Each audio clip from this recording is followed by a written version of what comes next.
Dalam nama Bapa dan Putra dan Roh Kudus. Amin. Bapa yang Maha Baik, kami bersyukur kepadamu karena pada kesempatan ini kami kembali dapat berkumpul di layar kaca ini untuk memperdalam apa yang menjadi iman kami. Kiranya utuslah Roh Kudus-Mu kepada kami ya Tuhan, agar melalui bantuan Roh Kudus-Mu itu kami dapat kembali menggali dan belajar apa yang Kau percayakan kepada kami, khususnya dalam merawat bumi sebagai satu tempat tinggal yang Kau berikan kepada kami. Buatlah kami semakin menyayangi bumi ini dan juga menjadi pribadi-pribadi yang mampu memperbaiki dan merawat apa yang telah Kau berikan kepada kami. Semuanya ini kami sampaikan kepadamu sebab Engkaulah Tuhan kami yang hidup bersama dengan Bapa dalam persekutuan Roh Kudus, kini dan sepanjang segala masa. Amin. Dalam nama Bapa dan Putra dan Roh Kudus. Amin. Amin. Udara adalah bagian ekosistem yang lebih besar. Jika kita merusak satu bagian lingkungan kita, seperti dengan merusak kualitas udara, kita merusak keseimbangan yang mendukung kehidupan di bumi. Laudato Si, artikel 91. Pemirsa terkasih dalam Kristus, selamat siang dan selamat berjumpa lagi bersama saya Teresia Ari Sukarni SAG. Kali ini mengambil tema tentang pertobatan ekologis, peziaran pengharapan di tahun Yobel 2025. Dan di tengah-tengah kita telah hadir narasumber pada sore hari ini. Dan di masa Prapaskah, tema ini akan dibahas bersama.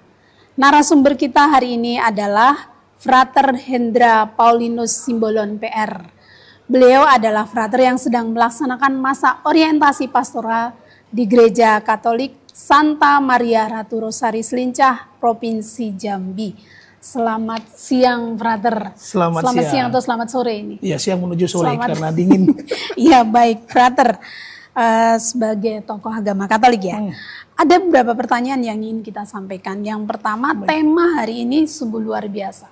Pertobatan ekologis, peziaran pengharapan di tahun Yubel 2025. Sebagai pertanyaan, sebenarnya apa yang melatar belakangi sehingga di masa Prapaskah ini tema tersebut kok dimunculkan? Silakan monggo. Baik, seperti yang Ibu buka tadi, mengambil salah satu daripada dokumen Laudato Si. Nah, sebenarnya tema ini merupakan tema kelanjutan daripada APP yang tahun lalu. Tetapi tetap berpegangan pada Laudato Si, yaitu dokumen untuk merawat bumi. Nah, lantas pada tema tahun ini, kita diajak untuk semakin melihat fenomena-fenomena yang terjadi. Nah, kita sering melihat banyak terjadi kejadian-kejadian yang mungkin di luar dugaan kita. Nah, contoh saja kemarin Bekasi banjir sampai ke mal-malnya. Betul sekali. Baru longsor, baru dan lain-lain. Itu menandakan bahwa bumi yang kita tempati ini sudah tidak lagi terawat, tidak lagi terjaga. Sehingga Bapak Paus melalui dokumen Laudato Si mengajak kita untuk mengadakan pertobatan ekologis.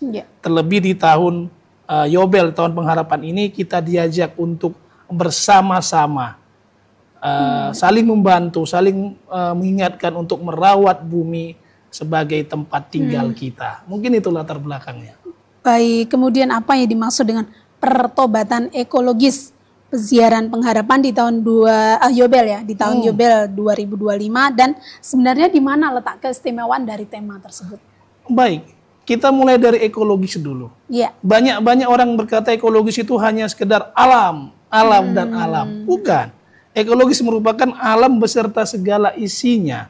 Berarti termasuk juga kita sebagai manusia ciptaan Tuhan.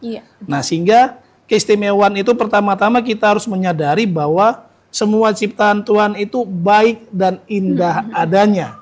Nah, sehingga yang menjadi istimewa ketika kita mulai menyadari bahwa kita ciptaan yang baik dan indah, berarti kita tidak ada keinginan untuk merusak. Kita tidak ada keinginan untuk merubah atau berbuat yang aneh-aneh.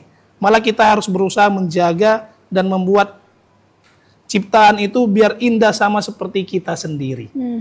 Karena kan kita kan tidak mungkin kita ingin merusak diri kita sendiri. Sehingga bagaimana kita sebagai pertobatan ekologis, kita diajak untuk mari bersama-sama kita bergandengan tangan satu dengan yang lain, kita harus menjaga bumi, menjaga segala ciptaan yang ada, yang diapakan sama kita, yang dititipkan sama kita. Itu yang pertama. Baru yang kedua, terdapat juga apa yang namanya, semacam pembiaran. Pembiaran istimewanya karena itu kan terjadi di daerah sana, bukan di daerah saya. Itu kan terjadi di daerah sana, bukan di daerah saya. Sehingga melalui tema ini kita dibilang, walaupun itu bukan di daerahmu, mari. Iya, mari kita diberi kesadaran, mari, ayo. Kita setidaknya akan ada kepekaan. Kalau misalnya kita tidak bisa membantu mereka yang apa, setidaknya kita menjaga supaya hal itu tidak terjadi di tempat kita. Mungkin itu keunikan daripada tema ini. Kita diajak untuk peka terhadap yang sudah terjadi, berusaha memperbaiki yang rusak, tetapi juga menjaga yang masih bagus dan masih indah. Itu mungkin. Baik. Nah, ini Gereja Katolik tanggal 5 Maret 2025 kan awal mula masa Prapaskah. Benar. Atau diawali dengan Rabu Abu, awal dari masa puasa untuk Gereja Katolik. Nah, di masa Prapaskah ini masih berkaitan dengan, apalagi tema kita adalah pertobatan ekologis peziaran pengharapan di tahun Yubel di 2025. Sebagai warga negara Indonesia yang baik, khususnya sebagai warga masyarakat, kita kan juga harus mampu menciptakan hidup damai bersama alam sekitar. Nah, serta hidup juga bersama dengan ciptaan Tuhan.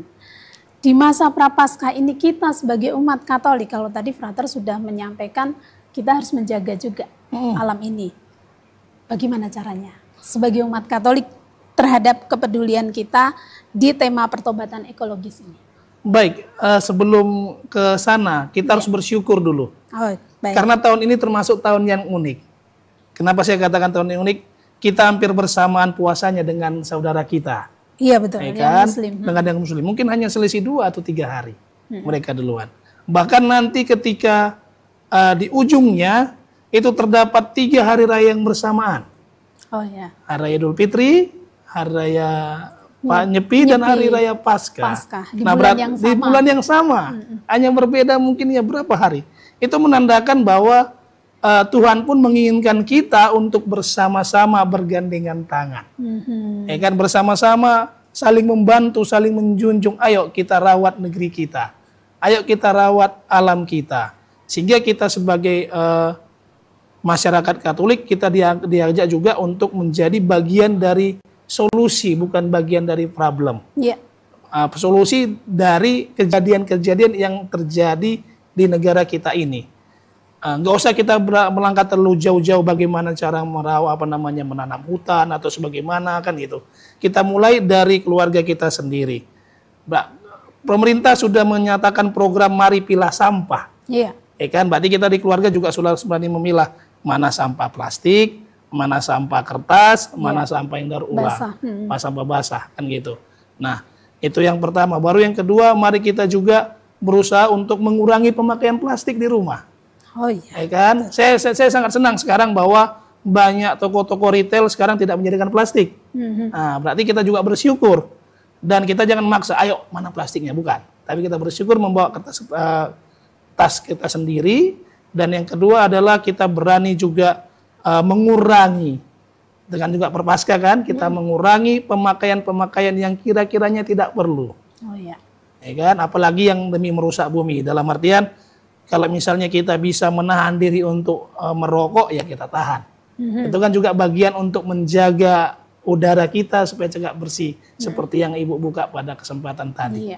Luar biasa, baik. Semakin penasaran. Nanti mohon juga penjelasan tentang puasanya Gereja Katolik itu seperti apa. Dan Frater dan juga pemirsa terkasih dalam Kristus, mari kita saksikan pariwara berikut ini.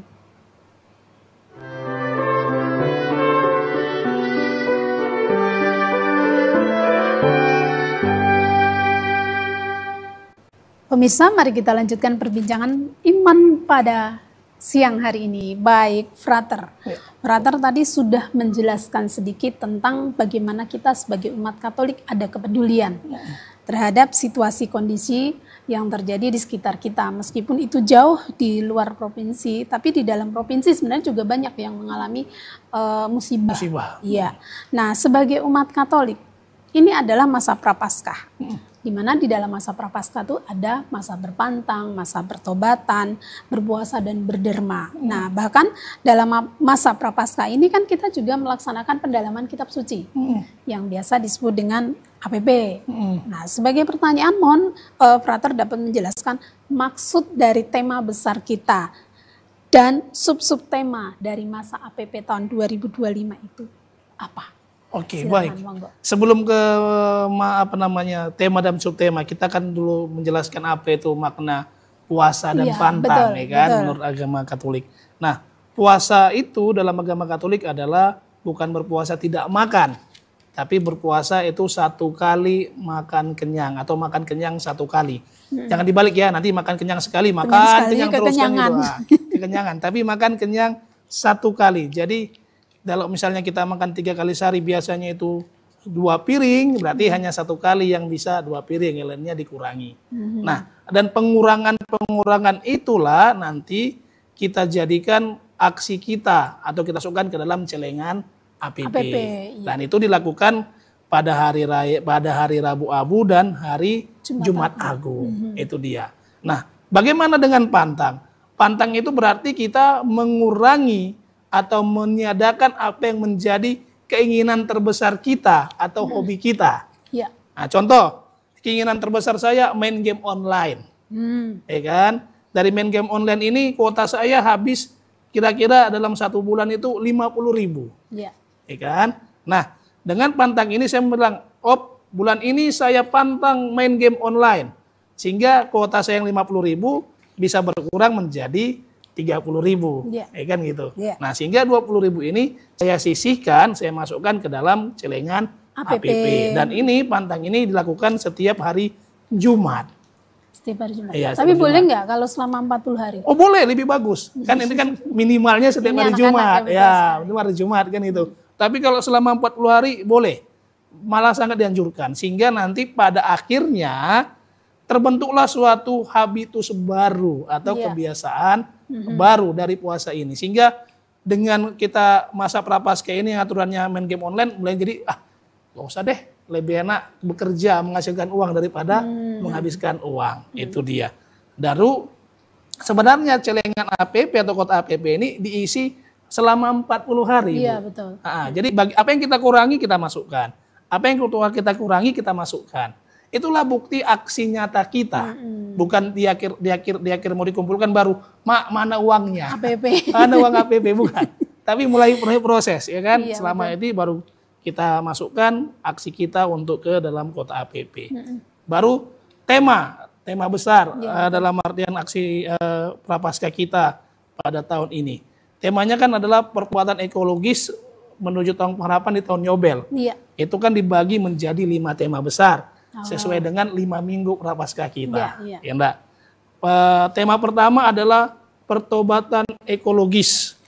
Saya lupa, coba siapa dulu. Silakan. Nah, pertobatan ekologi memulihkan keutuhan ciptaan. Itu yang pertama kan. Nah, itu pertobatan ekologi memulihkan keutuhan ciptaan. Kita seperti yang saya bilang di awal, kita harus menyadari bahwa setiap ciptaan Tuhan itu indah. Nah, sehingga kita bagaimana mengubah pola pikir, mengubah mindset kita bahwa sejelek-jeleknya orang, sejeleknya manusia itu merupakan ciptaan manusia yang indah. Nah, itu juga terjadi dengan alam. Sejelek-jeleknya alam itu juga ciptaan yang indah, sehingga jangan lagi merusak, jangan lagi memperjelek. Tapi bagaimana cara merawat dan memperindah seandainya itu sudah menjadi jelek. Itu pertobatan itu yang pertama. Baru yang kedua adalah pertobatan ekologis awal adaptasi perubahan iklim. Nah, ketika iklim berarti berkaitan dengan cuaca. Ya kan? Kita lihat awalnya masa banjir atau bukan masa banjir, hujan itu bulan September sampai Desember, sekarang sudah sampai Maret, bahkan kita sudah mulai banjir. Nah, berarti pertobatan ini kita diajak untuk mari beradaptasi lagi. Dengan iklim baru. Dengan iklim baru, dengan cuaca baru. Ya kan? Terus dengan ketika kita beradaptasi, jangan lagi memperparah. Ya kan? Memperparah iklim dengan apa? Karena sudah banjir, tebang lagi hutan. Tidak, tapi bagaimana iklim yang baru ini kita adaptasi, baru kita bikin suatu gerakan supaya mudah-mudahan iklim ini kembali kan seperti semula dengan ya mengurangi polusi udara, tidak lagi menebang pohon demi kepentingan pribadi dan lain-lain. Baru yang ketiga itu merawat tanah, merawat kehidupan. Nah, ini jelas, kan tanah adalah tempat kita untuk menghasilkan makanan. Iya betul. Ya enggak. Nah, ketika kita pada pertobatan ekologi kita diajak untuk jangan kita membombardir memakai pemakaian kimia. Kan? Sehingga nanti apa yang kita makan bukan lagi dari hasil tanah yang subur, tapi hasil kimiawi. Sehingga nanti bisa merusak tanah dan juga merusak kesehatan kita sebenarnya. Betul. Sehingga kita diajak untuk mari mencintai produk-produk organik dan pertanian organik. Betul. Kan? Baru yang keempat adalah merawat air, merawat kehidupan. Nah, jujur saja di Jambi ini sulit mencari air bersih, apalagi di stasi-stasi kan gitu. Terutama stasi banyak yang kuning, banyak yang apa. Tapi kita harus sadari bahwa kita juga sering menyia-nyiakan air bersih. Contoh, kalau misalnya kita minum aqua gelas, kan terkadang kita minum setengah, buang, tidak dihabiskan. Kan tidak dihabiskan. Nah, itu kebiasaan buruk kita. Nah, melalui pertobatan ekologis ini bagaimana kita diajarkan untuk menghargai air bersih itu. Betul. Menghargai air bersih. Baru kalau misalnya ada yang air seandainya yang kuning atau apa, kita usahakan untuk kita pakailah saringan supaya bisa itu menjadi putih dan bisa kita pakai konsumsi. Sehingga airnya tidak terbuang-buang. Dan terakhir adalah merawat udara, merawat kehidupan. Nah, ini yang terakhir dan juga menjadi bagian yang paling penting. Karena banyak yang bilang udara itu gratis, berarti bisa dieksploitasi sebebas-bebasnya. Bukan. Berarti bagaimana kita merawat udara menjadi udara bersih, supaya kita pun menghirupnya menjadi lega. Jadi tidak perlu beli oksigen. Tidak perlu beli oksigen. Di rumah sakit. Di rumah sakit. Betul sekali. Ya. Nah, baik. Kemudian apa yang menjadi landasan kitab suci dari tema kita, yaitu pertobatan ekologi, peziaran pengharapan tahun Yubel 2025. Dan sebenarnya apa maksud dari landasan kitab suci tersebut? Silakan, Monggo. Baik, landasan kitab sucinya tidak lain tidak bukan adalah Kejadian dari bab 1. Kan? Di mana Allah menciptakan bumi itu baik adanya. Kan gitu. Ketika Allah menciptakan sesuatu, dia menciptakan dengan sangat baik. Ketika dia menciptakan sesuatu, dia menciptakan dengan sangat baik. Bahkan ketika dia menciptakan manusia, dia menciptakan serupa dan secitra dengannya. Maka sangat berdosalah kita sebagai manusia yang penciptaan paling tinggi merusak apa yang sudah indah. Betul. Sehingga pendasaran yang mengatakan berkuasalah atas ikan-ikan di laut, burung-burung di udara, itu bukan berarti berkuasa bumi hanguskan semua. Bukan. Tapi berkuasalah juga atas perawatan mereka, atas keberlangsungan mereka. Sehingga nanti ke depannya anak-anak cucu kita nggak melihat, Pak, ini kuda hanya dari layar online, nggak bisa melihat yang lain. Yang sebenarnya seperti apa. Nah, itu pendasaran dari kitab suci dari Kejadian. Hingga nanti akhir ditutup oleh Kisah Para Rasul. Yaitu di mana dibilang udara itu adalah nafas Allah. Sehingga ketika kita meniup udara, kita merasakan kesegaran bahwa Allah selalu menyertai kita. Karena apa? Kita sudah bersahabat dengan alam, kita sudah bersahabat dengan manusia sebagai ciptaan Tuhan yang maha indah. Oke, luar biasa. Baik Frater dan juga pemirsa terkasih dalam Kristus, mari kita saksikan pariwara berikut ini.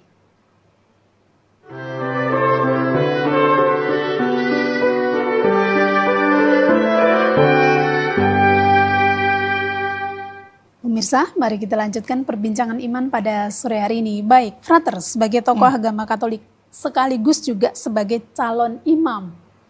Silakan monggo Frater dapat menyampaikan pesan-pesan iman dalam kaitannya dengan tema kita pada sore hari ini. Silakan. Baik, kembali saya mengutip kata-kata yang dikatakan oleh Theresia Lisieux. Kerjakanlah hal-hal yang kecil dengan cinta yang besar. Sehingga di pertobatan ekologis ini mari kita merawat bumi, mari kita merawat relasi dengan bumi dan dengan sama manusia dengan hal-hal yang kecil, hal-hal yang sederhana, tetapi dengan cinta dan ketulusan yang besar.